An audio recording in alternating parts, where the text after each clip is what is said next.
Hello everyone, I was going to do other shit today, but I had to hop on YouTube for a second to get a URL, and then I was recommended this infographics thing about World War III, and see, I used to be a doomer real hard for about 2 years. It, honestly, I wouldn't say I was, like, suicidal isn't, like, the most simple word to say, but it was bad. It was despair. It was expecting death. It was, oh my god, the world is a giant, like, abyssal fuck where everybody is evil and shit's gonna just continue getting worse and there are no good guys and what little good guys there are quickly die.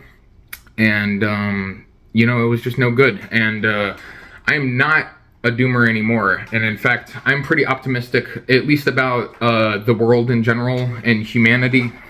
But, I'm not going to get super into it right off the bat, but there are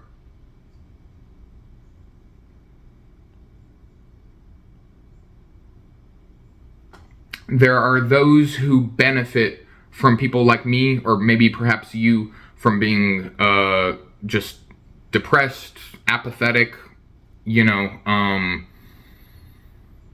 clocked out, on drugs, addicted to they phone or some shit, who believe that the apocalypse is coming. And part of that is, okay, listen, I'm gonna just be straight out, I'm gonna show my homework and shit, but like, America's the bad guy, okay? America's the bad guy, not Russia, not China, not whoever the fuck else they might tell you. I mean, shit's a little bit more complicated and nuanced than that, depending on who you're talking about, and we can get into that.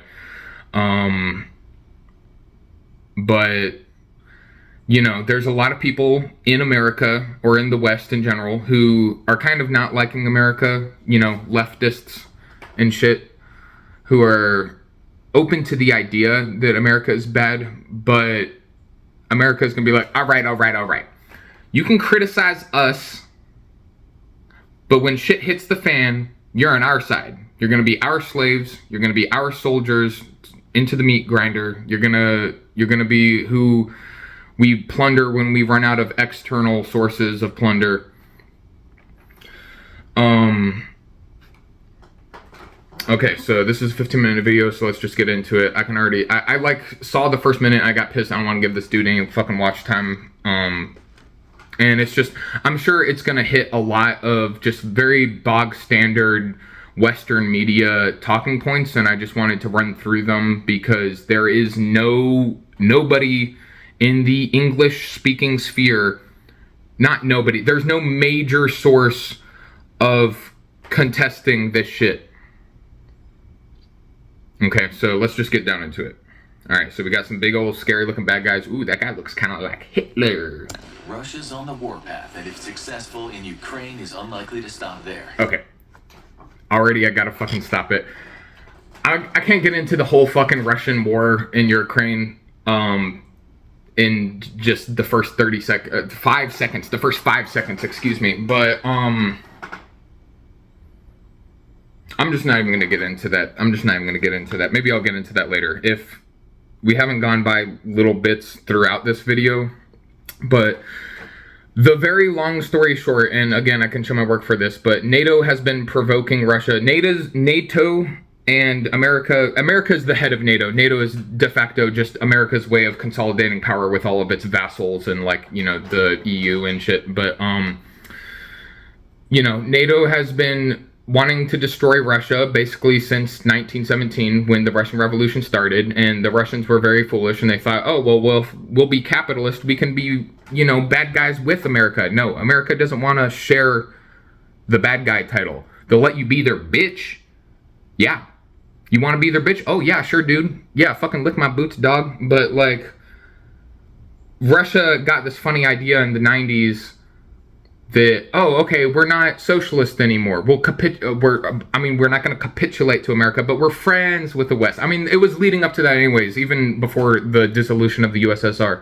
They were already, the political ruling body was already playing squishy with the West, playing nice, kind of underestimating the snakery that these people, that they have no interest in just peaceful coexistence. That was never on the table. Absolutely never on the table. And I can even, illustrate that from fucking the Cold War to the present day, but basically NATO, their ideal is to regime change in Russia before Putin, before any of this. Putin has nothing to do with it. I mean, Putin's also not a good guy. I'm not gonna say I like Putin.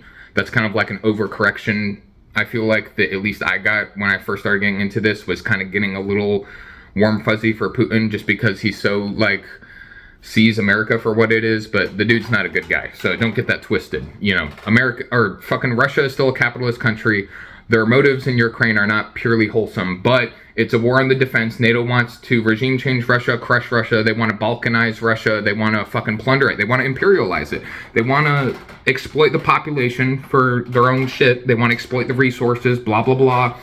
They don't want a rival that can offer an alternative to their banditry.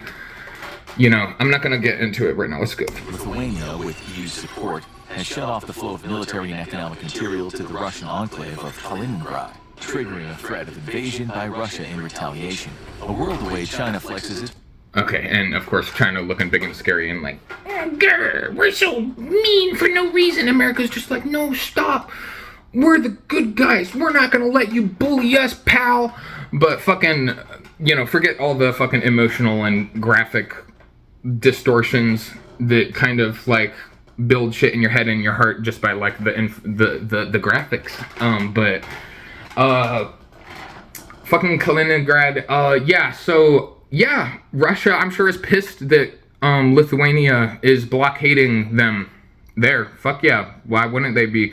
Lithuania is also a actual NATO country as opposed to Ukraine. Oh my god, and I didn't even get into all the fuckery that America did in Ukraine. We're not doing that right now. But no, I don't think Russia is just automatically going to declare war on Lithuania just because they blockaded their shit. I'm sure they'll try some shit. I hope they try some shit. That's the assertive, damn right, fucking those fucking Nazi bastards. But the Ukraine war is already kind of secretly a de facto war between America and Russia. America is going to war with Russia, but without having to expend American troops, because that's a big thing. When we went to Vietnam and Iraq and Afghanistan, and these are also unjust wars that America curated slowly over time like the devilish little fuck it is, left millions of civilians dead each time. Fucking the Balkans, we're not going to go into every single fucking U.S. conflict, but the key is American citizens, it's hard to get them to care about brown people, when they're far away. A million Iraqi civilians died. That kind of sucks, but they were terrorists, weren't they? They were all terrorists. Duh. But, what really the left in America, what they have had to utilize to push anti-war almost every single fucking, no, probably every single fucking time was, American soldiers are coming home in body bags. And if you look at any of these wars, the casualty rates compared to the American enemies, it's fucking nothing. It's we're talking, you kill fucking over 1 million civilians, not even counting the fucking combatants, just civilians in Iraq or some shit. And then, oh my god, 3,000 or maybe even 10,000 or some shit of American soldiers died. Boo fucking who. But, that's what they have to play. That's the only thing the American public can rally behind is our son, he volunteered to go to another country to kill innocents, but, he got killed by the Taliban or whatever, and this is unacceptable. We just can't do this anymore. So America wised up, and they were okay, so let's just use proxy forces. Let's use our auxiliaries. It's a pain in the ass. We don't want to have to go through all this shit and war with Russia, blah, blah, blah. So let's use Ukrainians. The Ukrainians, cannon fodder, because it's they're white, and that's part of why Americans care about them and why they suddenly decide that Ukraine is a country that exists. But it's also they're kind of not white. They're Slavic. So them dying by the droves, And it's a little easier to disguise the fact that, for example, Ukraine lost 2 divisions trying to retake, what was it, like Kherson or whatever, no, maybe that's the city they're about to attack. Whatever the recent offensive was, where they basically took like a big plot of land that was like all fucking wheat fields that the Russians had evacuated days prior to them even showing up. And then they started shelling them and airstriking them as they reclaimed territory. And they lost 2 divisions. That's a lot of people. A squad is 4-ish people. A platoon is like 2 to 4 squads. A company is 2 to 4 platoons. A fucking battalion is 2 to 4 companies, and a division is 2 to 4 battalions. That's a lot of fucking people. We're talking thousands of people, all dead. No, but see, it's like you couldn't really disguise that if those were American soldiers. That shit would be hitting the press. People would be freaking the fuck out. You know, people would be calling for an end to this war, but Ukrainians dying, that's okay. You know, bleed them till the last Ukrainian. Let's do this shit. Okay, so China's bad. And America's like, oh my god, and that's the fucking Taiwan flag. How did I fucking miss that shit? Well, because my shit's like covering like the bottom, like 1/5 of the screen. But like, oh yeah, oh my god. This is just so full of misinformation. How do we even, or disinformation. How do we even fucking start? Taiwan is a part of China.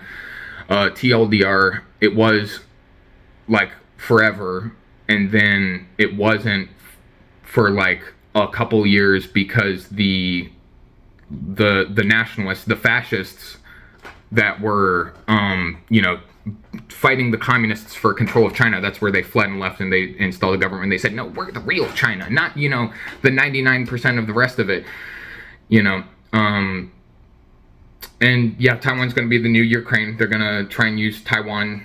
And it's just like, it's insane because it's like, we're talking about shit that is like, okay, imagine this scenario. Imagine America had a war with Mexico, okay? And in this war, briefly, Texas became part of Mexico. Well, so eventually Mexico gives Texas back, okay? And fast forward another fucking half century later, so like, the shit's been back, you know, it was gone for like a half second.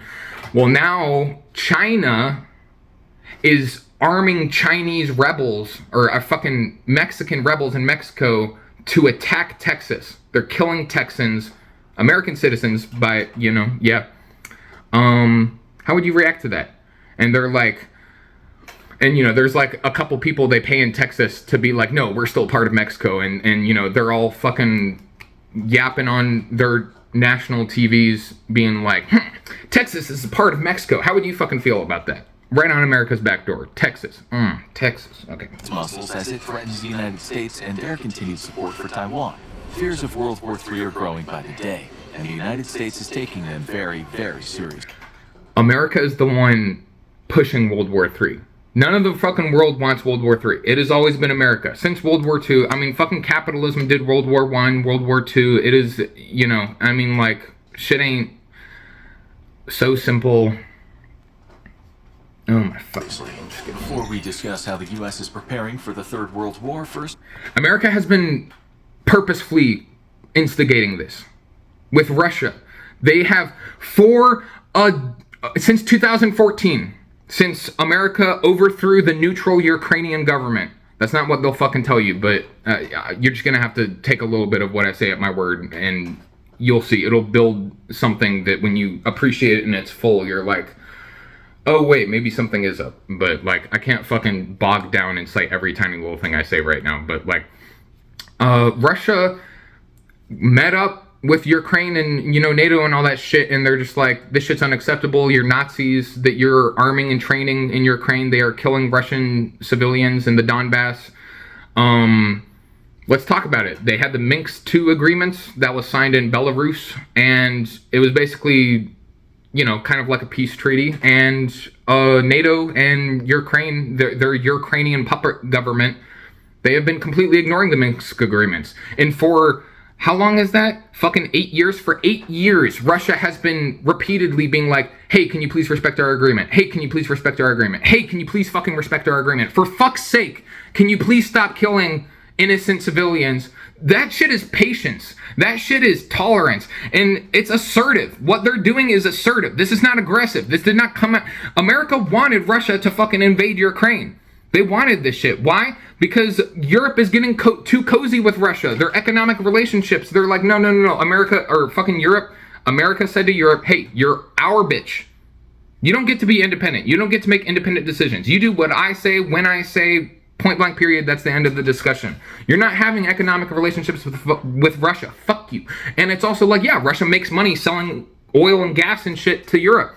And they're like, we fucking hate Russia. We don't want them making money off you. You too. No, fuck this shit. I mean, yeah, this is a large part of this war is that. A large part of this war is all the American weapons manufacturers. They want to offload all this old ordnance they have. They want to take all these missiles and rounds of ammunition and tanks and shit and flush, sell it, make a fucking killing, and produce some more to keep the ball rolling. They're like, ah, come on, there ain't been enough war lately. Come on, you guys. The war lobby, the most powerful fucking lobby in America, the obscene amount of money they get, and that's just what's documented. That's just what's documented is the insane defense budget we have and that sorts of shit and all the contracts and to third parties and shit. That shit is just what's documented by American sources, you know. And then yeah, they've been poking the bear literally for like fucking 8 years. They've been encroaching and encroaching and encroaching, and Russia's like, hey, we would really like if you didn't install nukes in Ukraine because it could strike Moscow in like 5 minutes and that's kind of uncomfy.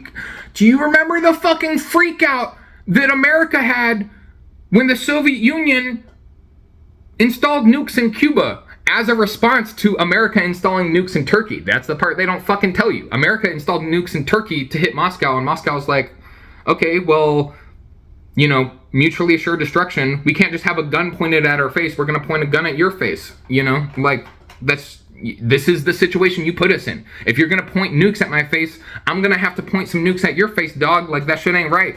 Okay? That's just human, like, any self-respecting person is going to behave this way. And it's kind of like American society, like just us civilians talking. It's like that shit. It's like there's this culture that we have where it's like, I'm the domineering person, and it's like, you're gonna listen to me. And if you're assertive, if you're like, no, I'm gonna spin you as aggressive. This shit has happened to me. If you're an assertive person, this shit has happened to you. If you're an assertive person in America, you'll get painted as aggressive by people who are just full of fucking shit, and the same shit is happening. America is like is killing Russian civilians in the Donbass. There's like 40,000 people that have been killed there in the last 8 years. They've been supplying all these Ukrainian Nazi battalions with weapons, with training, with intel, with all that shit. They've been trying to rush getting Ukraine a NATO nation so they can install nukes there. It's like, hello, like, there used to be a buffer zone. That was kind of like the original shit, like, decades ago. Is like, okay, Russia's over here, America's over here. Okay, we hate each other, that's cool. Hey, how about a nice no man's zone, a neutral place? Okay, so that nobody has to feel like there's a fucking nuke pointed in their face. Man, fuck this. We need to know what its potential enemies are doing. China has long been preparing for a confrontation with the U.S. True. China is very, like, polite and respecting to the U.S., but they know the U.S. is a fucking snake. They know this shit has been coming. Russia, too. I mean, Russia's kind of the hot-headed one out of the two of them, you know. But yeah, no, they're not stupid. They're not buying all the America just being like, oh, we just care about democracy and freedom. And what they really mean is, we want everyone to just do what we say. If we say jump, you say how high. If we say work in the salt mines until you die, you say yes, sir, please, sir. That would mean the world to me. Can I lick your fucking asshole, As sir? it seeks to become the world's dominant superpower. Currently, China. I guess in a sense of like socialism versus capitalism, as in a like world class war that has been going on for slightly over 100 years. Yeah, but China's not domineering. Like, I don't like it's not seeking world superpower status the same way America did. America wanted superpower status so they can fuck everybody. China's not fucking nobody. Falls short of the qualifications for a global superpower, qualifications which only the U.S. fills at the moment. But with its dizzying... I mean, like, measured by who? I mean, like, if you're saying America is still more powerful than China in some metrics, yes, we got like, what, 800 fucking military bases in every nook and cranny of this fucking planet. So, like, yeah, if that's your measurement of what is, like, superpower, then yes. I mean, like, yeah, it's like, why is China supposed to be the bad guys when they spend this much of their budget on fucking defense, but America spends this? Like, if China or Russia or whatever was this next Nazi superpower that America's trying to spin them to be, why aren't they spending like obscene amounts of money on their military like we are? It's kind of weird, dog. In economic and military growth, it might be less than a decade before the Chinese Communist Party. Look at all the people scared. They're scared of communism. China's preparations for a showdown with the West include dislodging the United States as the most important economic power in the world. Also, this shit is just happening. Like, America, just like the British Empire, just like the Spanish Empire, just like the wannabe empires of, like, the Dutch or the Germans, all these Western powers, the Japanese Empire, yeah, Japan, fucking all the Axis powers are all friends with America. You know, I'm not even gonna fucking get to that about how, like, America was cool with fascism and always was until it, like, directly collided with their interests. I mean, that's just, but, America as an empire is just waning. They ran out of tricks. There are chains of imperialism where they siphon and suck out all these resources from all these countries. They're just not, it's, the system of capitalism just naturally leads to falling rates of profit. It leads to this sort of decay where you have to rapidly expand to make up for, and it's like you get less bang for your buck with every passing year. Less bang for your buck, you know. America had 30 years from the 90s until like today, uncontested, essentially, except for by what? The fucking Taliban? You're telling me the fucking Taliban, a couple ragtag fascist militia in the middle of fucking nowhere, were just such a problem for the fucking omnipotent America. Fucking, God, bro, we're never gonna we're literally not even 1 minute in. Okay, fucking shit. But it's just, this shit is slowly dying on its own. It doesn't even need China's help. China hasn't been assertive. They've been a little assertive lately, just assertive enough that it's just like, hey, don't fuck with us like so openly and brazenly and constantly. Okay? We're all buddies here. Can you fucking take a relax? America's killing itself. I mean, if you are an American and you live in America, you should be able to see this shit with your own eyes. Look fucking around. Look at what America was like right after the New Deal.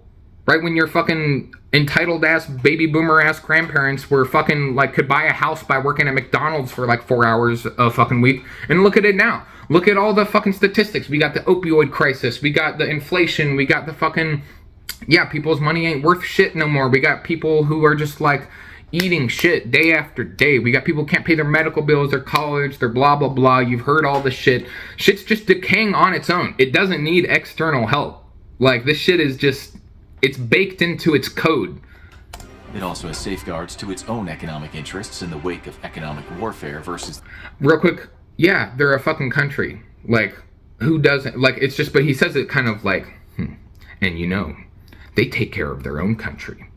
They have economic interests of their own. It's like, yeah, like every single fucking US. And to achieve this aim in 2013, it launched the Belt and Road Initiative. This massively ambitious plan included building new land and sea trade routes all over the world to connect China economically with nations all the way from Europe to Africa. I'm waiting for the bad shit. To achieve this, the nation has not just invested in its own infrastructure, but in building trade infrastructure in other nations as well. However, China's partnership with host nations is more often than not extremely predatory. They offer... This is... Okay, man, this guy deserves... Put him in the grinder. Man, fuck this shit. Oh, my fucking God. Yeah. You know who's... No, abso-fucking-lutely not. This is the fucking abyss calling the sun black. Like, this shit is like, are you fucking kidding me, dog? No, you want to talk about predatory fucking loans? Look at what the fuck America has been doing for the last 100 years. Fucking predatory IMF loans that you, like, are designed to not be able to be paid back, given to these vulnerable countries that are stuck at their stage of development because of us. We take these poor countries, we're like, we like you just poor, just like you are, because you are easy to fucking push around. So it's like, hey, how's about this? You're gonna be our slave, you're gonna give us all your shit, you know, We'll sign a piece of paper, make it look like some sort of mutually respecting thing. We're gonna give you these loans that you can't ever fucking pay back, and if you can't pay them back, part of the clause in the agreements we'll have you sign is that you will neoliberalize your economy as collateral. So it's like, okay, if you can't pay this insane fucking loan that you had to take because you had no other options for development, we cut off all your other options. We kill your allies. We fucking cut off all your like potential relationships you could have. We're fucking stirring shit up in the region. You know, we're paying whatever fucking fascist guerrilla force it is, whether we're talking in Africa or the Middle East or Asia or South America, whatever the fuck. I mean, like, these situations are all slightly different, but they all are the same when you look at them big picture. And when you can't pay for that eventually, we're going to say, okay, so you have a nationalized industry for steel, and that it is nationalized and it has been used, the money generated by that and the resources generated by that has been used for the good of your country. That's great. Nope, neoliberalize that. You're going to make it private. Our international corporations are going to come in, buy them, and then we're going to suck all that shit out for ourselves. Fuck you. Fuck you for not being able to pay back this loan that you could never pay back to begin with. How dare you? How dare you? You disgust me. And you know what? As a matter of fact, if you can't do all that, we're going to stir up a color revolution, which is to say we're going to, like, what is that word? AstroTurf. We're going to kind of like AstroTurf this like fake sense of ill will. We're going to push your government and push your government and push your government into having to take drastic and more drastic policies until your own civilians hate you. Then we're going to, so after we stir up your own population hating you, we're going to coup you, we're going to kill you, we're going to kill anybody loyal to you, we're going to kill anybody who has any idea that they're going to do a good thing for your country. Fuck you. And then after we kill you, we're going to replace you with a puppet dictator who is even more cruel than before, but the difference is they do what we say when we say. You could have just did that from the beginning, bud. They will their own civilians for us. Oh, you don't like the neoliberal policies? We're going to tear gas you. We're going to fucking mustard gas you. Fuck you. Yeah, we're going to get a puppet dictator that does our dirty work for us. God, bro, you could have made it so simple. You could have just did what we said when we said. Okay, so yeah, when America fucking has a economic relationship, especially with a vulnerable country, but even with other countries, like our relationship with Europe or Japan, predatory. They're our bitches. They're our vassals. They know it. Look, we're fucking bleeding Europe right now for this war in Ukraine. All these European people are not able to fucking pay their energy prices to keep warm in the winter. Yeah, we're fucking them. We're fucking them. We don't fuck them as hard as we might fuck somebody in the so-called third world, but we fucking them good. We fucking laying out that dick, dog. China, on the other hand, their trade relationships have been very respectable. If you ask normal civilians in the countries that China has the Belt and Road Initiative where they do business, they're like, oh yeah, we fucking love China. China's great. You know why? Because they have fucking a sense of mutual human decency and respect. They're just like, hey, this project, it will mutually benefit us. We don't have to even be predatory. Just by sheer virtue of doing this business deal, we will both enjoy benefits. That's great. That's awesome. We're not going to say you have to do this political thing or this economic policy. You know, we are not going to fucking kill your president and install our fucking dictators. Just do whatever you want. And I mean, like, if you think about it, it's kind of a good plan. You just treat people with decency. Hey, you know what? Maybe they'll like you. Maybe they'll emulate some of your policies. Maybe they'll be like, maybe this socialism thing, maybe it's not such a bad idea because these guys are nice.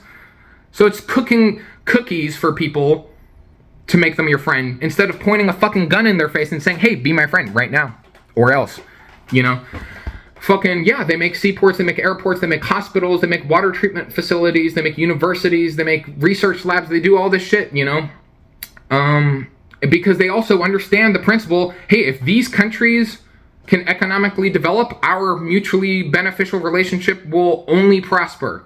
Because, see, that's the thing to socialism or to the Chinese. It's not a zero-sum game where it's, I win, therefore you have to lose. It's, we can both win. There's plenty of fucking resources and shit for us both to have happy societies, okay? Is that so fucking alien to an American? Yeah, that probably does sound like a fucking fantasy pipe dream or some shit. Like, I don't fucking know. Oh my god. China.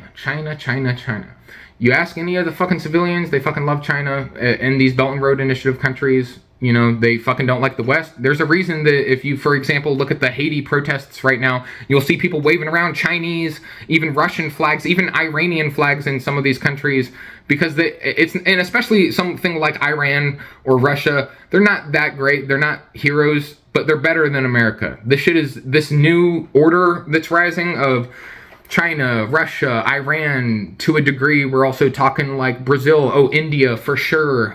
Fucking, you know, these sort of countries. These are countries that even the worst ones are not as fucking bad as America. Yeah, even the theocratic fucking dictatorship of Iran, not as fucking evil in their foreign policy as America is. That kind of says more about America than it does about Iran or shit. Like, oh my fucking God. So it is just insane that how dare you say, and to specifically use the phrase predatory loans, that is fucking disgusting, dude. That is fucking nasty. We're gonna have to rewind this shit. We're at, whatever. China's partnership with host nations is more often than not extremely predatory. They offer economic loans to build massive projects that promise economic prosperity, like seaports and rail yards. And you know what the fucking thing is? Half the time, when somebody fucking can't pay back a loan to China, they just forgive it. They're just like, whatever, bro, forget it. And other countries are like, what? What? And they're like, yeah, man, whatever, no big deal. Just like, we all cool. However, the terms of those loans often dictate that Chinese companies must be hired to do the construction, leaving few jobs for locals. Okay, so I don't know much about this. Okay, so also, like, I'm the type of guy, I can admit when I don't know something, but do not get it fucking twisted. That is not me saying that this dude is right about this. Because, like, this is the type of, these fuckers, these propagandists, they won't ever be like, okay, I don't really know enough about this, I'm not going to comment on that. So, like, please let that just be an indication of my character and not them being right on this. Like, I don't know about that, but even if that was true, it's just like, okay, they're building you a seaport. Why the fuck not? Who's going to be employed by that seaport when it's done being built? The people of that fucking nation. Interest rates on the debt traps is often so high that a poor that is just a lie. See, this is like, don't take this dude's fucking word for something just because I don't know what he's talking about. Like, that is just a straight up fucking lie. God damn it. Included in the penalties for defaulting are clauses such as China owning exclusive rights to the infrastructure it builds for terms as long as a century. It is, in effect, a modern version of soft colonialism. America is the one that is doing soft colonialism. I'm not going to... His plan is to have heavy influence in the trade of goods throughout Asia, the Middle East, and Africa, putting it in a very strong position to dictate geopolitics in its ever-growing sphere of influence. I sure fucking hope so. His next preparation for war with the U.S. includes securing its... See, but it's like, America does the same fucking shit, but they do it worse. It's like, yeah, maybe a motivation to China doing this is to prepare for this fucking global class war that they don't get to not fight. They don't have a choice to be passive, because to be passive is to get destroyed by fucking America. That is your choice. Fight or die, bitch. That has always been the game, and has been the game for so long because of America. Civilization has gotten to the point where we don't gotta play this game no more. We don't gotta fucking have wars. We don't have to have this zero-sum game. It was like that for thousands of years. That is true, to a degree. I mean, fucking cooperation has always been better than competition, especially with fucking nation states and shit. But, you know, resources used to be more scarce. Resources are not so scarce. We could have a sustainable planet where everybody is fucking eating cheeseburgers and sitting on their fat ass all fucking day, and nobody has to be any poorer for it. Like, we could all be living like that if we were all working together. So, you know, it's like when you got the people who are like, no, at this point we just want to fucking burn shit down just because we're lost in the sauce of capitalism and we can't imagine a world any different. It's just like, sometimes you gotta put the fucking rabid dog down before it bites somebody, man. And it's like, yeah, America does the same shit. America, 800 military bases around the world. How is that not fucking signal something to you? You know, in all these fucking countries, you know, people subtly, probably in their heads, think that all the Africans and the Latinos and the Arabs and the Asians, that they're all poor because they're just not as good as the white dudes. I mean, like, let's be honest, they're just kind of stupid. They're just, I mean, you know, I I don't got a racist bone in my body, but they're just kind of stupid. But then, you know, if you look in the fucking details, every single one of these countries that has been stuck dipshit fucking dirt ass poor for a fucking century, they had moments of prosperity. You know who fucking crushed it? America. Let's go. One anecdote, then we're pressing play and we're shutting the fuck up for a fucking goddamn second. God dang it. Afghanistan. Afghanistan went socialist, but you didn't know that. It wasn't for very long.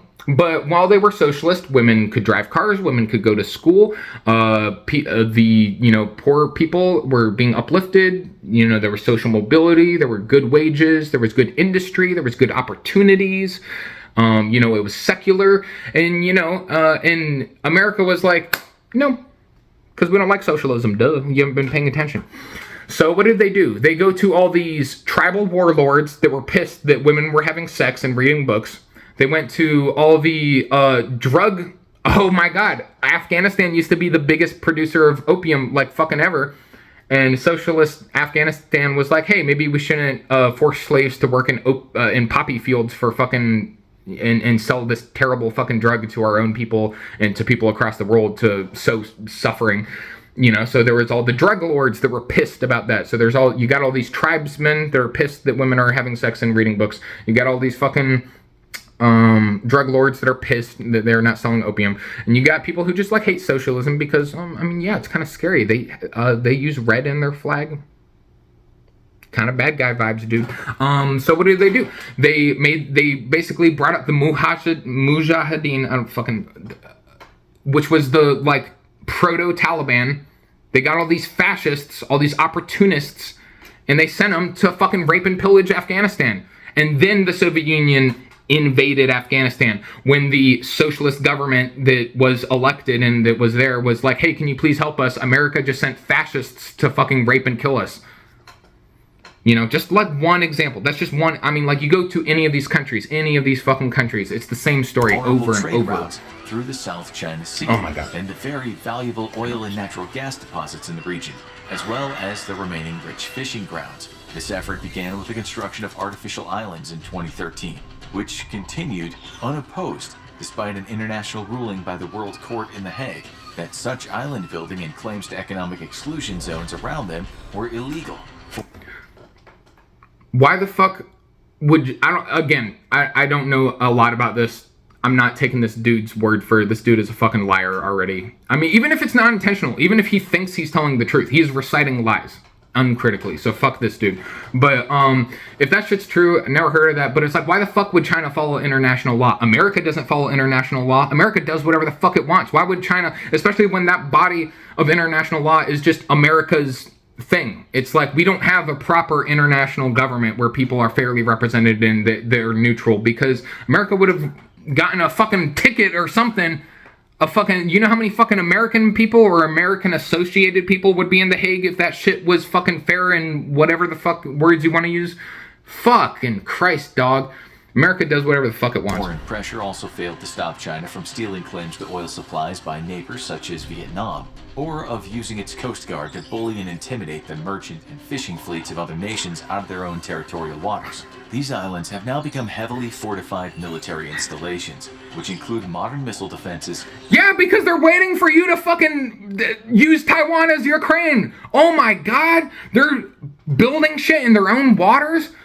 God, holy fuck. So yeah, like after China sends the Mexicans to invade Texas, America had the audacity to build a missile silo off the coast of Florida. What the fuck, dude? Oh my god. Runways long enough for long-range attack aircraft, and an ever-growing network. And yeah, like also real quick, like I don't know too much about it, but there's been things between China and Vietnam that I'm just like, y'all are both socialists. Just fucking get along. What the fuck is going on? They got some weird beef. I don't fully understand it. I don't care. Like right now, how dare you like pretend Vietnam, the place that you fucked, the place where farmers and fucking little children are still stepping on bombs and shit, or Laos, or both of them, or whatever, because you put them there, because you napalmed them. You fucking napalmed fucking civilian villages. Why? Because they dared to want to be communists. They dared to want to be socialist.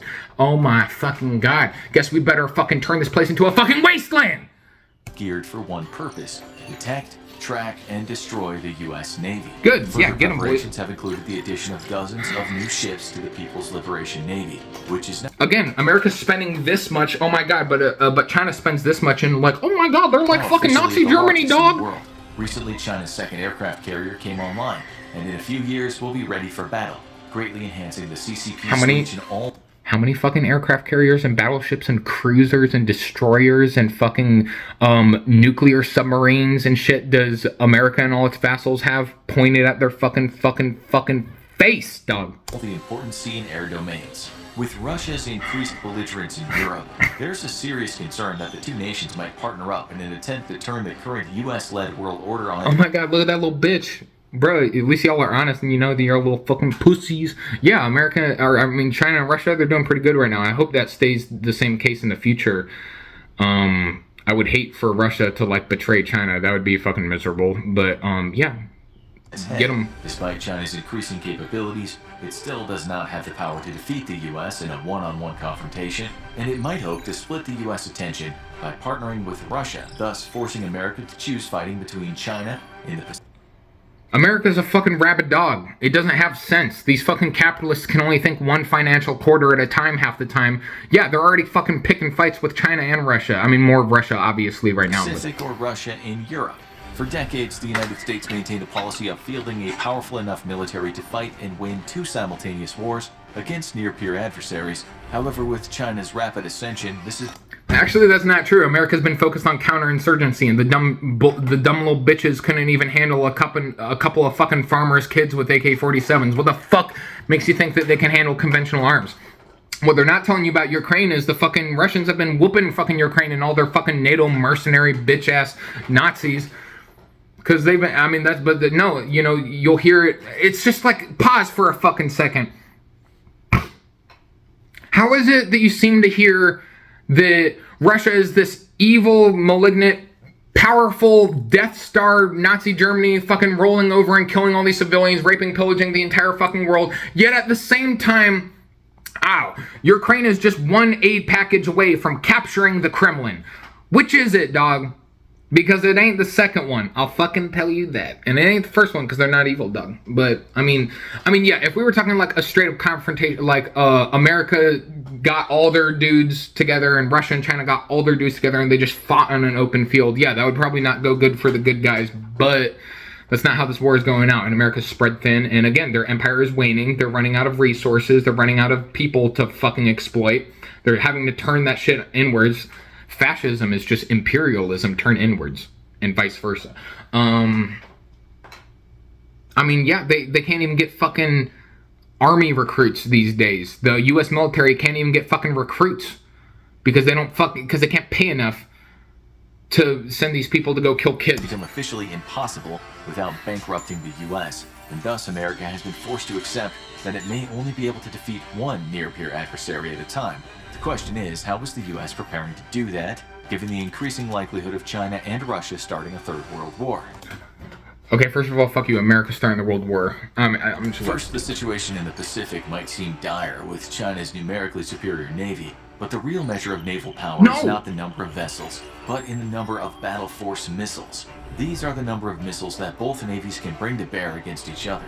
The U.S. Wait, is this video just going to be some, like, war nerd shit? Because, like, that's not really what I came here for. Around 10,000 missiles versus the PLAN's estimated... I mean, like, I love war, but I'm not saying here... I'm not going to debate against numbers of how many missiles people have. I guess I should have paid more fucking attention to the title. Those numbers have changed and will continue to change as China fields larger vessels and both navies shift in composition.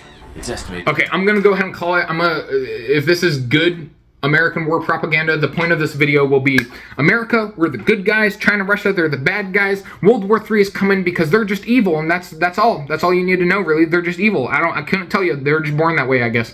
And you know what? We're probably going to win, but we really need your help. We need you to donate your money to buy a fucking $6,000 screwdriver for the Department of Defense. By 2030, China might have closed the gap in battle force missiles to 2/3 of U.S. capabilities. The U.S.'s first line of defense against China is the place that's likely to be ground zero for World War III, Taiwan.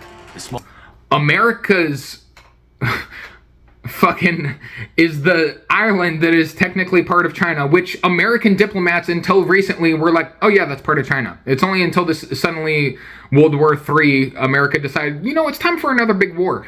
It was only until like the last couple years that all of a sudden Taiwan is this independent country and shit. No, for the last like 50 years, even the scummiest piece of shit American politicians that I hope are boiling in hell, even they were like, yeah, Taiwan's part of China, duh, you fucking retard. Small island democracy broke away from the mainland after the nationalists were expelled by the communists in the aftermath fascists. of World War II. Since then, the former dictatorship has become a vibrant democracy that has refused to reunify and put themselves under control of the Chinese Communist Party. Securing Taiwan is not just important for the ever-intensifying global clash between authoritarianism and democracy. Okay, nobody is allowed to say authoritarianism, and that was already established like years ago. That was already like, you're not allowed to say this word anymore. Fuck you. Honestly, no more saying democracy, because y'all just be saying words that mean fucking nothing. America is not a fucking democracy. Are you kidding? We're an oligarchy. We, talk to any normal fucking American civilian that's not some like dipshit, actually insane MAGA head or some fucking smug piece of shit liberal. Talk to any other normal person. 1/3 of America will be like, yeah, both parties are the same. There's no point in voting. I don't want to vote. Look at the fucking abysmal number of people who vote in elections, even in important elections. Fuck you, dude. These places are not fucking democracies. They are capitalist oligarchies. That is it. How dare you? And you know the funny thing is, so I'm not going to tell you Russia is a democracy. They're not. They're more of a democracy than America is, not by like a whole lot, but they are more so have a right to say that. They still don't have a right to say that, but China, on the other hand, China.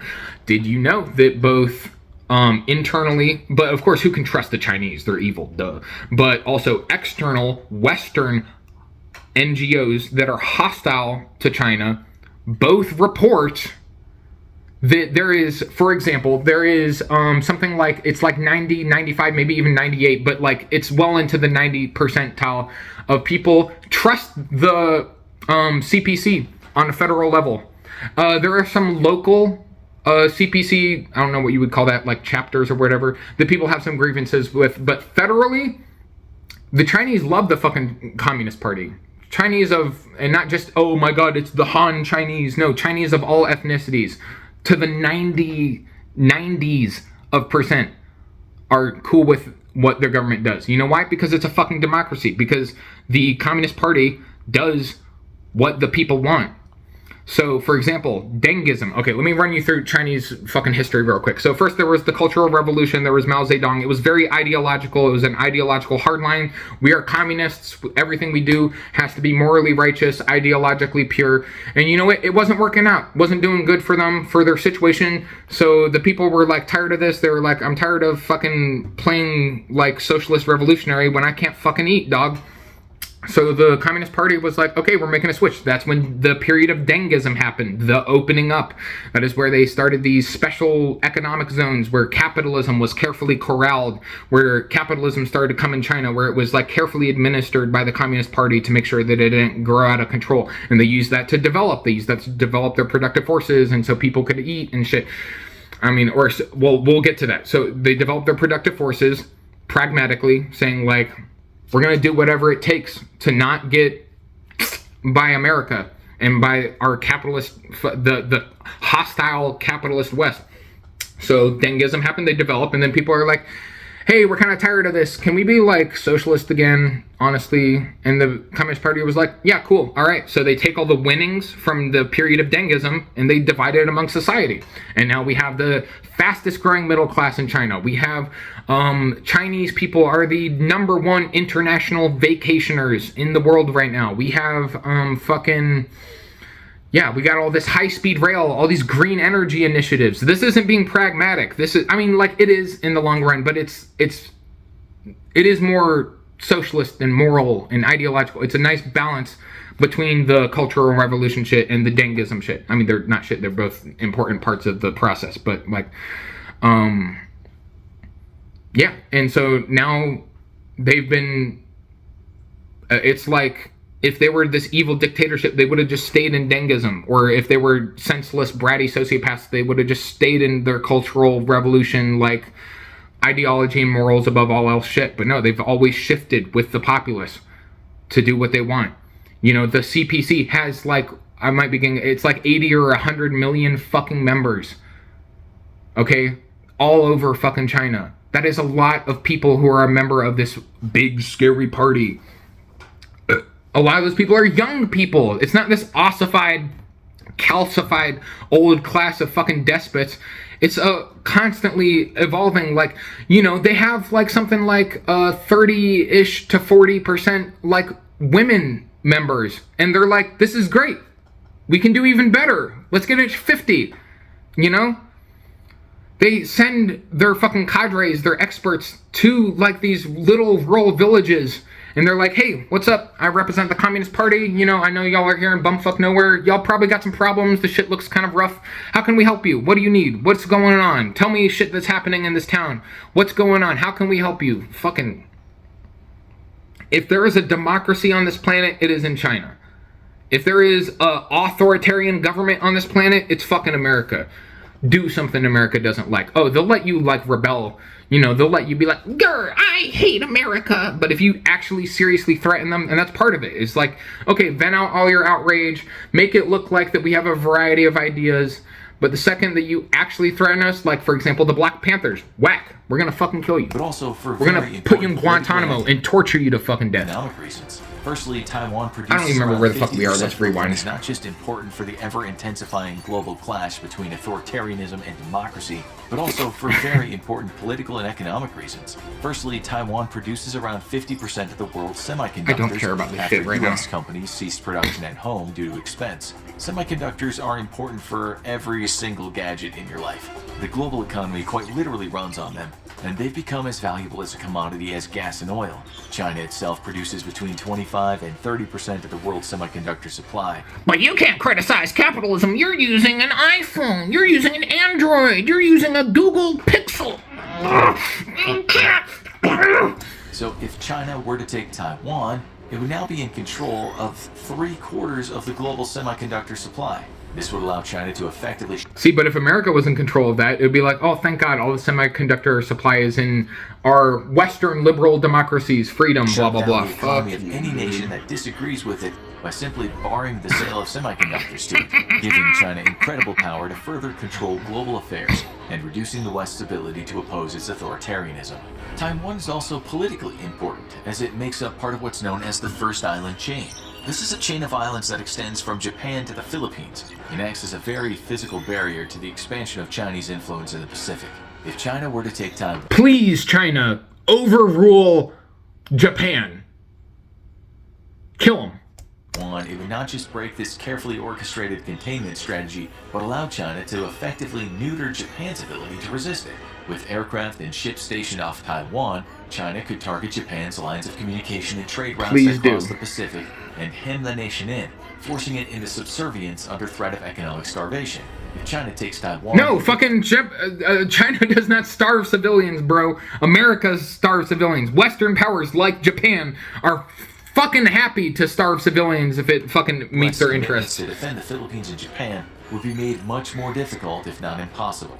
To defend Taiwan, the U.S. has inked several deals, selling the nation advanced weapon systems ranging from fighter aircraft to air and missile defenses. U.S. military advisors have worked closely with the Taiwanese counterparts for years to prepare the nation for invasion. Despite threats from China, the flow of U.S. arms to Taiwan continues unabated, and recently U.S. President Joe Biden publicly voiced for the first time.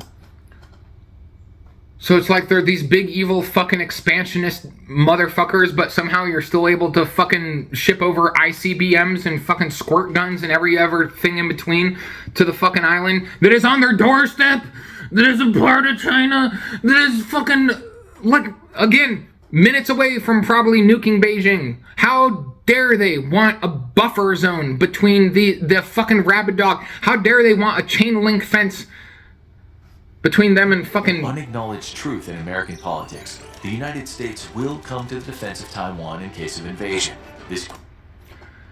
And you know what? I'm gonna just go ahead and call it. Like, China has been looking to peacefully and diplomatically continue to integrate Taiwan and you know, smooth out all these weird sectarian wrinkles and shit.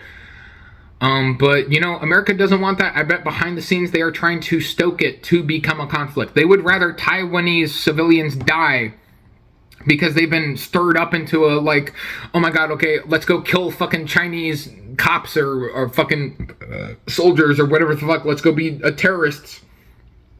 Man, the CIA! Greatly angered China, and the White House press corps was quick to walk the statement back.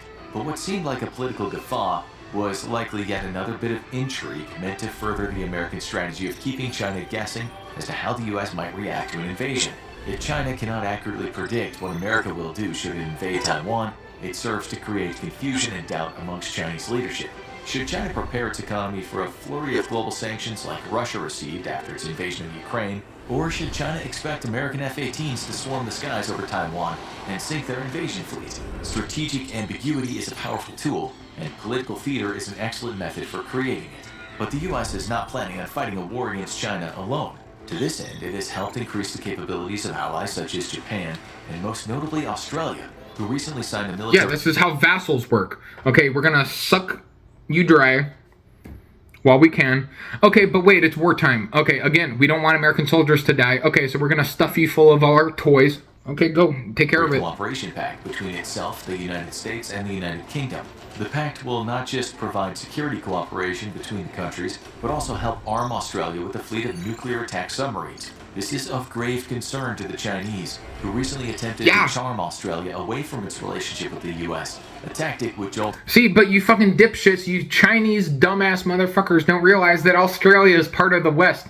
And so, you know, it's not even a matter of what the Australian citizenry would choose if they knew all the information on both sides. It's the fact that the Australian ruling class, just like the Japanese ruling class, don't get it twisted. I don't want to fucking kill all Americans. I don't want to kill all Japanese. I don't want to kill all Australians or French or Germans or Ukrainians or fucking whoever the fuck else. I want to kill their fucking ruling class, dog, because they're the ones that are sending you all to go die. They're the ones that are, like, even though China's like, hey, instead of being America's bitch, Australia, how about let's just have a, like, normal fucking neighborly relationship, do some trade, you know, sip tea or whatever the fuck Australians do.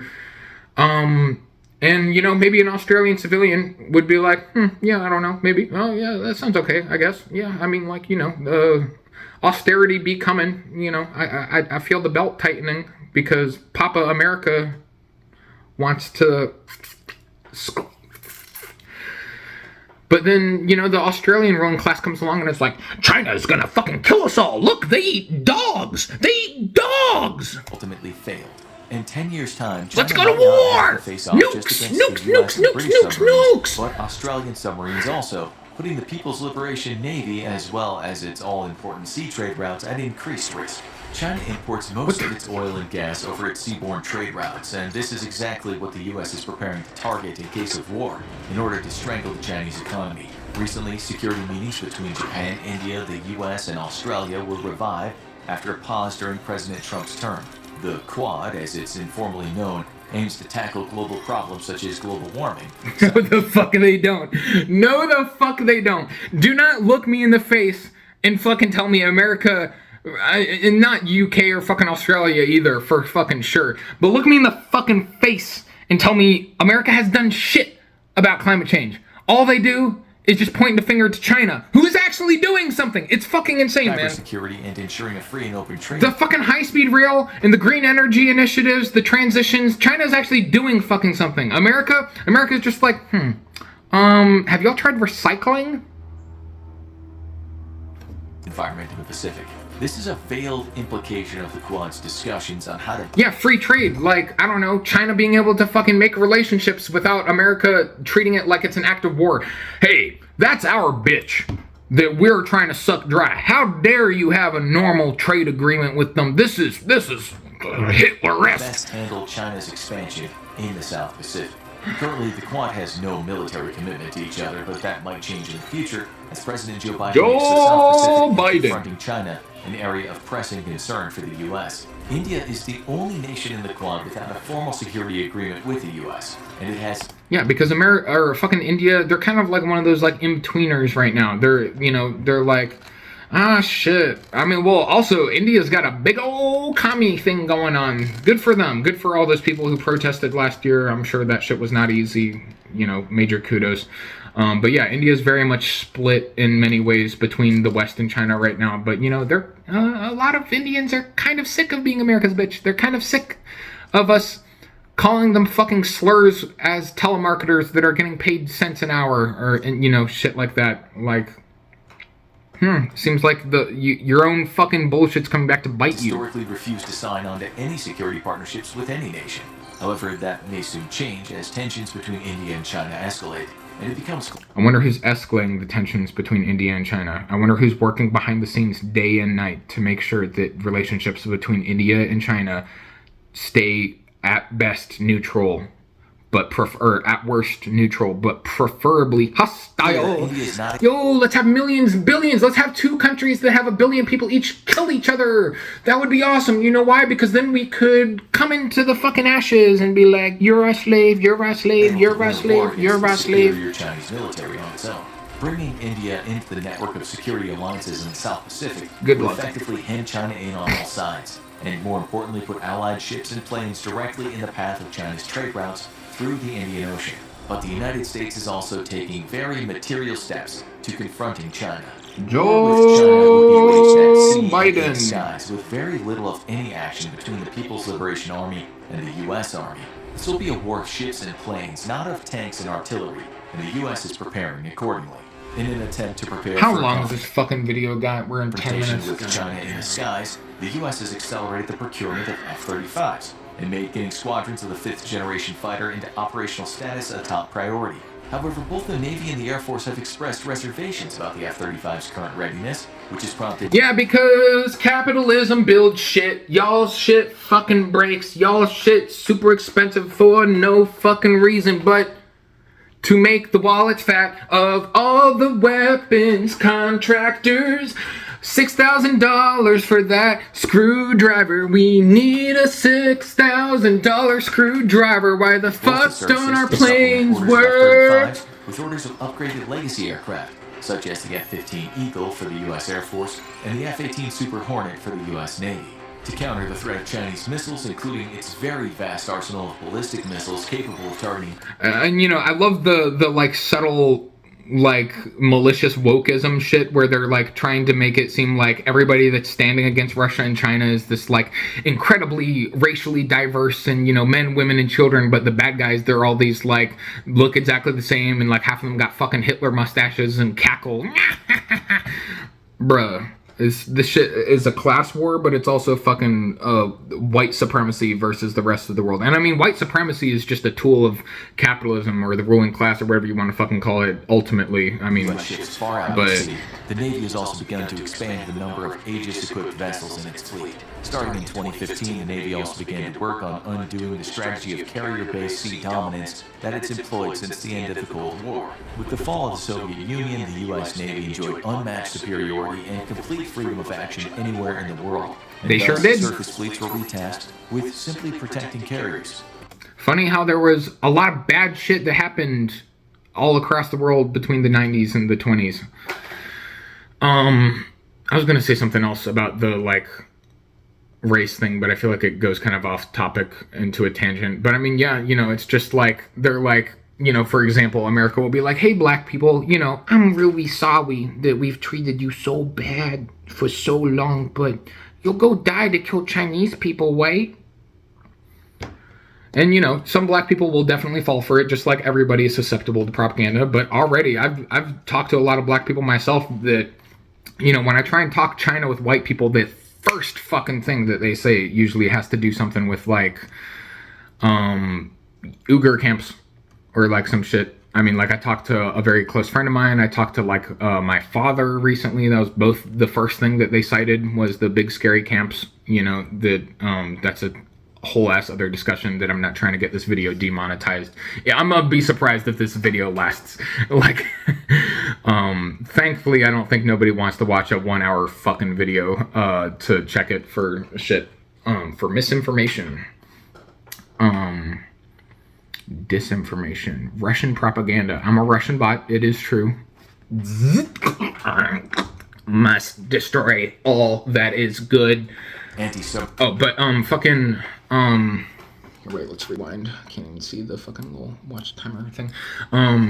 But yeah, I've talked to a lot of black people, and obviously, like, nobody is a monolith, and you'll get different opinions depending on who you talk to, no matter what. But like, usually if I talk to a white person and they're pro-China, they either have worked with the Chinese, like, for example, in technology or something, or like, I have a friend that he knows a lot of like apolitical white people that are like, have pretty decent, not totally insane.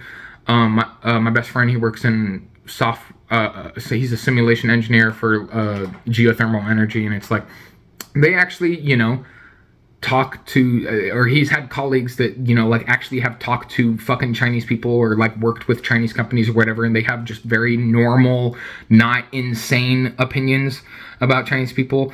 But, you know, and then like, but it's like black people, I've talked to like several that are just like, they'll be apolitical otherwise, but surprisingly will just be like, oh yeah, China's awesome. And I mean, like, I wonder how they arrive at that. I wonder if that's just because they just don't buy all the same fucking insane shit that America says, like, for granted. I mean, like, that would make sense. Like, yeah, you know, this country has lied to me and like abused me and everyone in my family for fucking decades. Maybe I shouldn't take every single fucking thing they say for granted. I mean, yeah, it's just like, anybody should be able to say that. Any fucking buddy on this planet should be able at this point. You just don't trust anything any American says at this point. Period. Anybody that, because they are either fucking malicious fucking snakes that the devil himself shivers looking at, or they are people who listen to the first people and take their words for granted uncritically.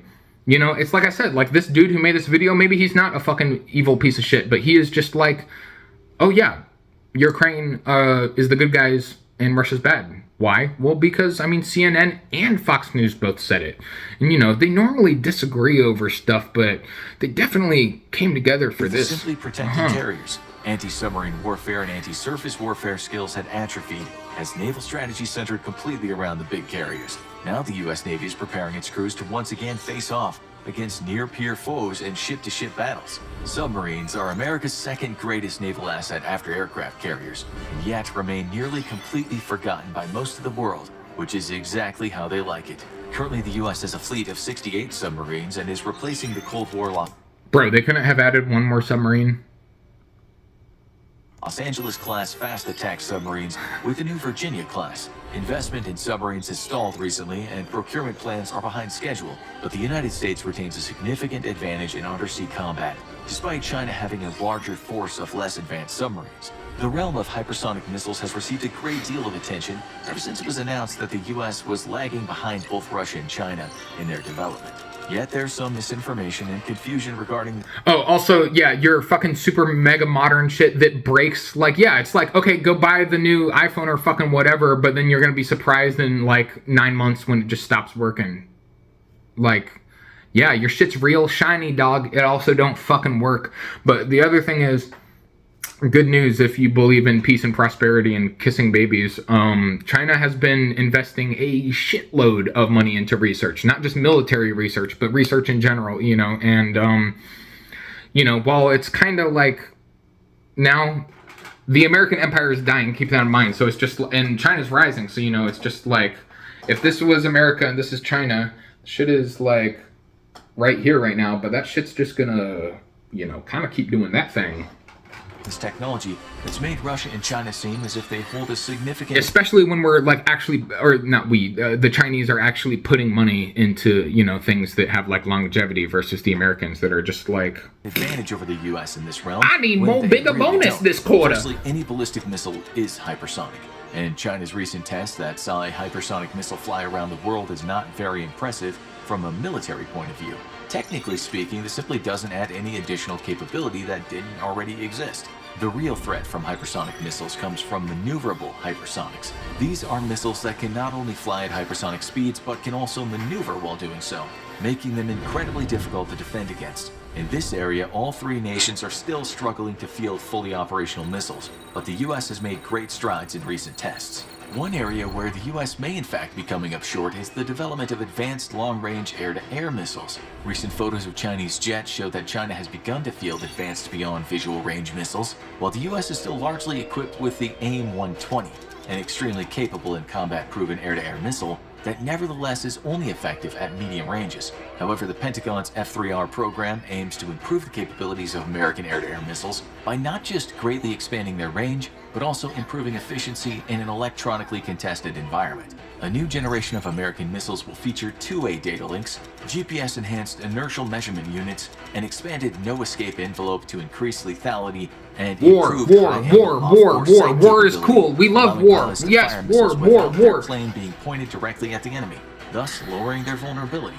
However, the next step for US fighters is the AIM-260, which will feature beyond visual range capabilities and match longer range opposition missiles while bringing the tried and true technologies of the AIM-120. But World War III will also likely involve action against Russia in Europe, as China and Russia are both likely to cooperate in such a scenario. This will be a partnership of opportunity, however, not of choice, as relations between the nations are difficult at best, and Russia grows increasingly frustrated at its status as the junior partner. With Russia's invasion of Ukraine, the Russian military has proven itself incompetent, corrupt, and inept at executing. No. Oh my god. Yeah, again, Russia is fucking steamrolling Europe, and we need to rise to fight the Zerg and orcs or fucking whatever we call them now, like, immediately. But they're also so bad, and they just die, and they suck, and they're stupid. I mean, like, I could make a whole other fucking hour video talking about the war in Ukraine, but shit ain't always what the propaganda say, dog. Modern 21st century war. Despite vastly superior firepower, the Russian offensive in Ukraine has all but stalled out. And this is with Russian forces facing a foe that has a fraction of the capabilities of the US military. Simply put, the only real threat Russia can bring to a global war scenario is their nuclear power, with the bulk of the US Army not taking part in operations. I mean, like, just for starters, just talking about the fraction size of the Russian military that is in Ukraine. The incredible, like, y'all be fucking lying about casualties both ways. Like, the Ukrainian and the like, fucking opportunist mercenaries that are all dying versus the Russian. I mean, I'm not saying Russia is, like, not sustaining losses, but it is just not at all what they're fucking making it out to be. Sorry, I got a text message, but it looks like spam bullshit. Yo, midterm elections totally makes a difference. Yo, the Democrats and the Republicans. One is going to fuck you in the mouth, and the other one's going to say, can I please fuck you in the mouth? And then fuck you in the mouth regardless if you say yes or no. Yes, okay. And then, I'm going to fuck your grandma in the mouth. I'm going to fuck your grandma's grandma in the mouth. I don't care. I know she's already dead. Fucking... yeah. If the Russian military is so bad, why are we spending billions and billions of dollars beefing up everything there, and then it still just doesn't seem enough, you know? I mean, and you compare this war to, I think the greatest parallel that I've seen was the Bosnian War, you know? The Yugoslavia War, whatever the fuck we want to call it. And, you know, it's like, we're talking massive differences, Yugoslavia, Ukraine, with America as the big beef lord versus Russia as the big beef lord. We're talking civilian casualties. We're talking I can't even fucking remember right now, but yeah, like, we're talking, like, yeah, just the effectiveness of operations and, like, the length of time. I mean, like, this is a war that has gone on for, like, maybe, like, it'll be a year in, like, a couple months, and they've basically accomplished most of their objectives. I mean, like, please, fucking... Oh, funny thing that I feel like didn't even hit the news in, like, the Marxist-Leninist sphere a whole lot. Ukraine wanted to negotiate. Zelensky, he was like, okay, we've had enough. Can we please maybe talk about peace? And Russia's like, yeah, like, we've literally been asking for, like, 8 years, dog. Yep, sure, we can talk about it. And America takes that fucking leash, yanks that shit back, and is like, we're done when I say we're done. Please excuse all my psoriasis, or eczema, or whatever, but alright, you can take a closer look if you want. Yeah, look at that shit. You know what I call this shit, bro? I call this shit snacks, dog. Because I go like that. And I go, yeah, dog, what are you gonna fucking do about it? You gonna call my mom and tell her? She already knows, dog. Yeah, got some titties in here too. Sorry, we're getting distracted. Russia would be easily contained by current U.S. ground firepower, while NATO would be short on critical air assets. But they don't want to do that because then, the American body bags, and then all of a sudden the American... See, like, this whole video is... I mean, the capitalists fundamentally cannot, like, context... What's that? You know, like, they can't fucking think about geopolitics, history, the current situations materially, but also socially. Bro, you think Americans want this fucking war? They're gonna stir them up good. They're gonna get a lot more than they should, but bruh, this shit ain't no World War II. Y'all ain't gonna get the whole fucking American populace mobilized to fight Russia or China. These people are not gonna fucking play this shit no more, dog. They're sick of this shit, dog. Especially if you fucking send them to die. I mean, shit, go ahead, try and even send British or French or German or Polish. Polish people don't count. They're also Slavic, so obviously they're, like, not entirely human, but, like, yeah, like, what? Okay, so after you bleed your crane dry, okay, so then you bleed all the other Baltic Nazi states, and Poland, also a Nazi state. Okay, so they're all dead. Okay. Still hasn't really done anything. Okay, so then we're gonna send Germans and French and Italians. Okay. Suddenly, oh wait, those are like white people. That's kind of scary, dog. Oh yeah, send the fucking Nordic people too. They're Nazis too. Fuck them. Yeah, dude, you think that shit's gonna go over? You think the European citizenry is gonna stand for that? They're like, wait, we're civilized and like a liberal democracy, and they're sending us to go run into fucking machine gun fire, like they project our enemies do. Projection. This whole shit is just projection, dude. Everything. These are capability gaps easily filled in by NATO air forces. 4 months ago, we would have spent an additional 10 minutes explaining to you how the US is preparing to counter Russia. Today, after seeing what the Russian military is capable of, we honestly don't have to. While victory would come at a cost, NATO would most likely win a resounding victory over the Russian armed forces. The only real... Just while it brings up prisoners, just for another fucking anecdote, man, talk about treatment of prisoners. Like, obviously, there's exceptions to everything, both ways. Like, if I say blank is evil, there's going to be some that is good. If I say blank is good, there's going to be some that's evil. That's just human nature. That's how shit works. But, dog, you talk about fucking POWs. Look at just... If you want to know who the fucking bad guys is, look how Ukrainians treat Russian POWs versus how Russians treat Ukrainian POWs. They'll do prisoner swaps, man. People get pissed because the Russians getting released are fucking bloodied and bruised and starving and shit, and they look at their Ukrainian POW counterparts that are walking parallel to them, they look like they've been on a fucking vacation. They look like fat fucking cats. They look rosy-cheeked and shit. And they're like... I mean, yeah, I would be pissed too. It'd be like, damn, you couldn't have tortured them a little bit? I was taking a fucking beating, dude. Russia would pose would be in the first few weeks as the bulk of American firepower is being shipped across the Atlantic and prepared for battle. This leaves the Baltics and what map am I looking Poland vulnerable, but the deployment of NATO rapid response forces would likely be enough to slow down an initial Russian offensive and greatly limit its gains until NATO's European partners can fully mobilize their own armies. U.S. strategy to counter Russian aggression in the next World War is thus based around preparing European partners to better defend their own continent and not be so reliant on the U.S. military as the conflict against Go die. China will consume the bulk of U.S. sea and air power. The Pacific is where the real war will play out, and after its stunning losses in Ukraine, it's unlikely Russia would willingly engage NATO in a third world war anyway. Now go check out World War III hour by hour. Oh my god, is it fucking over?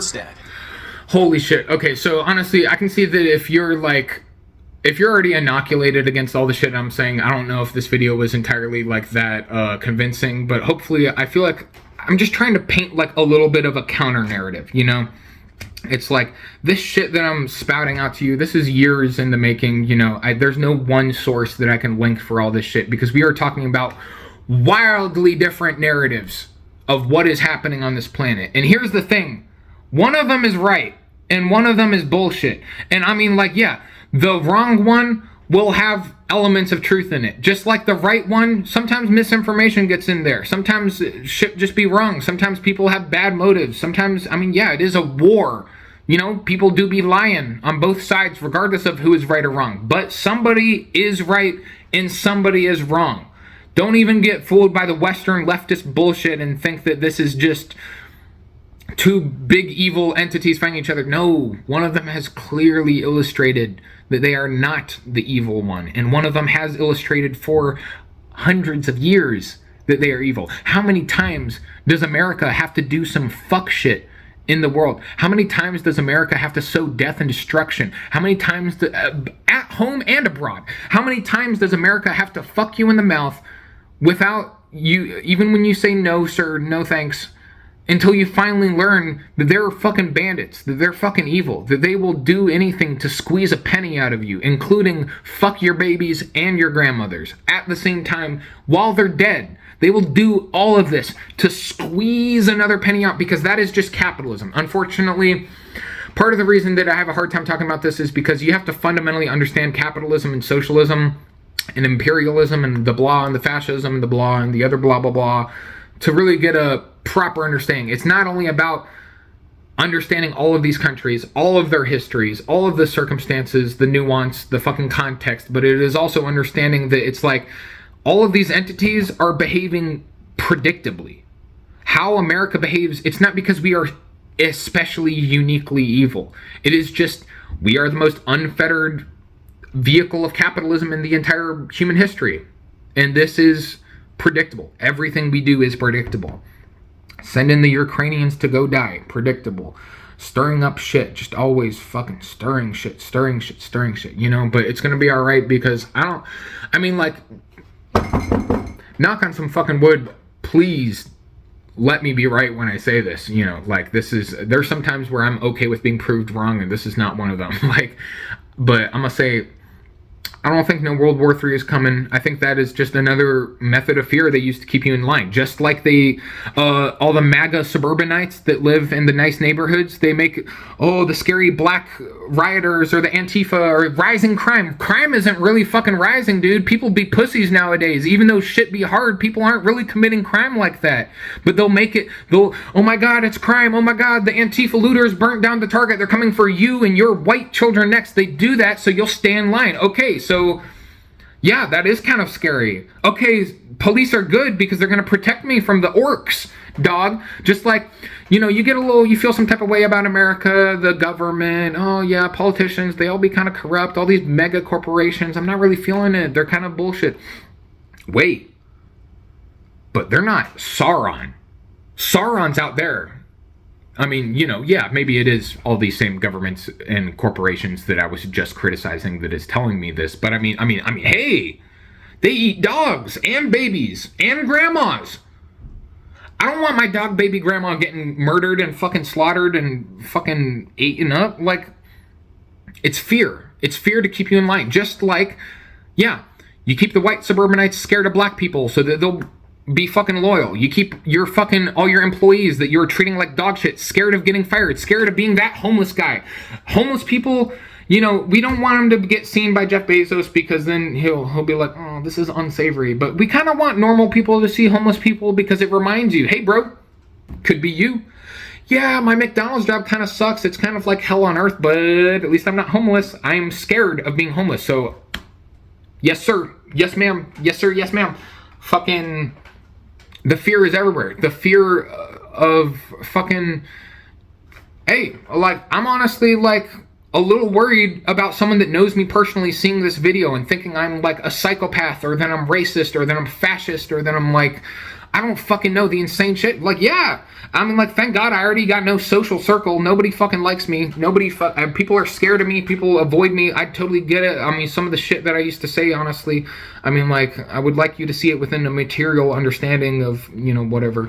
But, like, yeah, I mean, like, shit, what if they remove my YouTube for this video? Shut the fuck up. Could be worse, dog. I mean, it doesn't matter. It's not like I'm making money off this, but like, and thank God I don't have a job that they can call and get me fired from, because that might have kept me from making this video. Thank God I don't have family that I'm like really trying to keep some sort of fake face with, or, you know, on and on. This shit is everywhere, dude. The fear, the fear, the fear, the fear, the fear. They will use fear to twist you into being their little bitch. Okay, it is like an abusive boyfriend that is hitting you and has slowly corralled you to be under his control. He convinced you to drop out of college. He convinced you to drop out of your job and be a homemaker. Okay, now he's abusive, but now he's leering over you when you're finally breaking and you're like, I can't take this anymore. And he's like, what are you gonna do? You gonna go back to school? Oh, good fucking luck, you fucking stupid piece of shit. No wonder you were getting C's.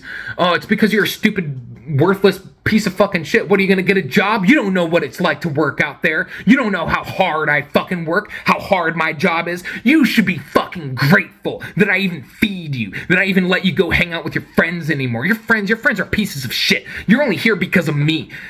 There's fucking, man, there's parallels to everything on the big scale and on the tiniest of scales. You look at how fucked your life is in America in 2022, and you really fucking ask yourself, are the people up top any better? No, the fuck they're not, dude. They are actually multitudes worse than that ugly boyfriend character I just made. Like, these, because you have to understand, it funnels you. Like, you cannot be a powerful person in America under this specific system without being a sociopathic or psychopathic fucking piece of shit Machiavellian evil fuck, dude. And you can't do it resisting the system. The system has to be like, I like you, dog, or you're not going nowhere.